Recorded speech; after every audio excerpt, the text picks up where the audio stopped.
Saying no can sometimes be the hardest thing to do, but sometimes it's necessary. Sometimes it's necessary to draw a line in the sand, to set a boundary, to protect ourselves, to protect our peace of mind and our sanity.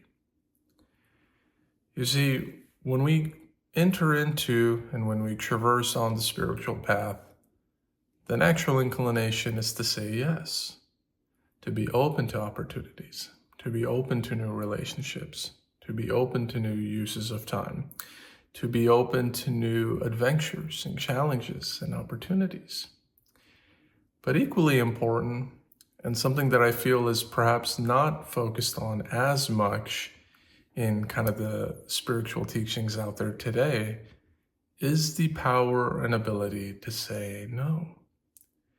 You see, no is not a negative word.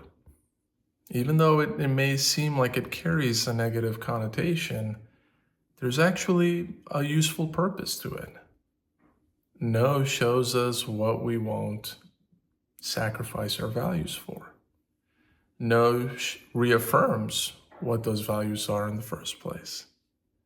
No tells the other person or tells the universe that this is the thing that is uncompromisable for me, and that can't be negotiated, and that can't be wavered for a single moment.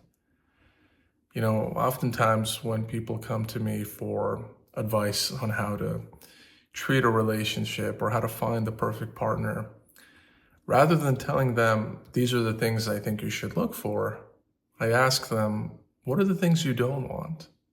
What are the things that you absolutely can't negotiate on? And chances are, through process of elimination, you'll find yourself attracted more and more closer to the person who is meant to be for you than trying to chase some imaginary bucket list or imaginary wish list of attributes and characteristics that you're looking for in a soulmate. So the same principle applies throughout the rest of life as well. What are the things that you won't accept or that you won't tolerate? It doesn't mean that you're less of a human being. It doesn't mean that you're not strong. It doesn't mean that you're not patient or you're not tolerant. It just means that you're valuing your humanity. You're evaluating your peace of mind. Because no matter who we are, whether we're the Dalai Lama or we're just the average Joe, we all have a limit. We all have a boundary that should never be crossed. But the sad part is most of us don't realize this boundary, or we realize it when it's too late, when the damage is already done. The key here is to identify those boundaries before we ever even get close to breaching them, to set a parameter for ourselves, sort of like a field of protection. Now, I'm by no means suggesting we become isolated and separated from the world or separated from others. But it's important to realize that we each embody a unique life. We each represent a unique soul. Even though we all come from the same spirit, even though we all come from the same source, we all have very different and very unique lives, personalities, goals, ambitions, and so on. And so you must honor that, right? Because you can never live another person's life, just like another person can't live your life. So it's important that you identify what are those boundaries. And then importantly, who do you set those boundaries with? And when, right? If one of your friends is constantly telling you to make some time for them, to spend an evening with them, but you find yourself busy and you just hanged out with them the night before and the night before that, well, then maybe it's time that you set that boundary.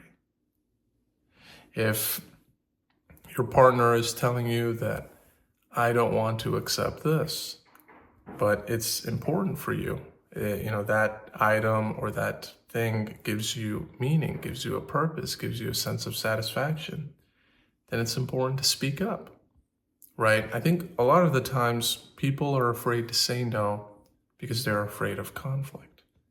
They're afraid of upsetting another person. They're afraid of being seen differently.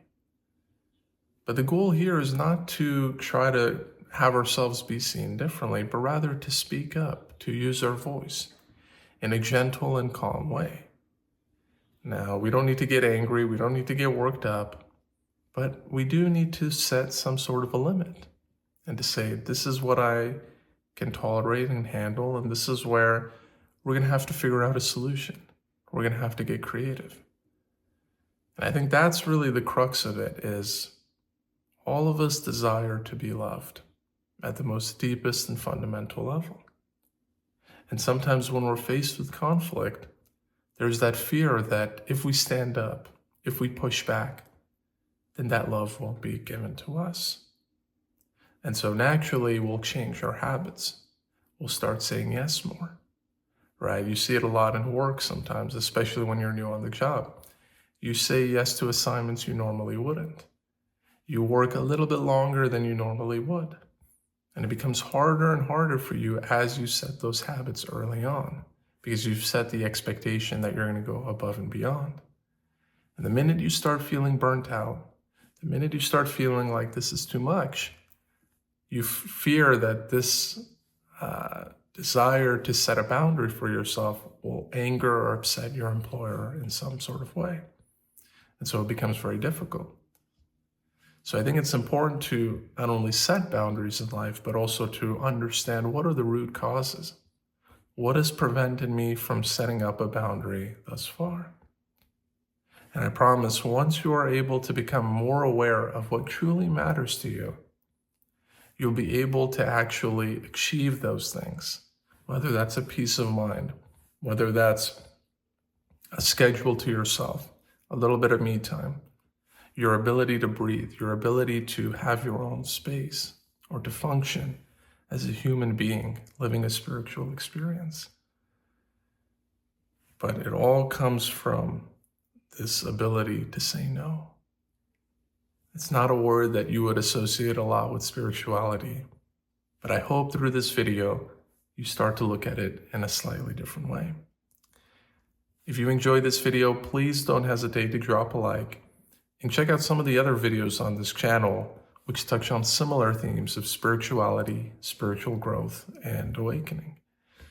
But until next time, I wish you a wonderful day and week ahead, and I hope you start learning more the power of saying no.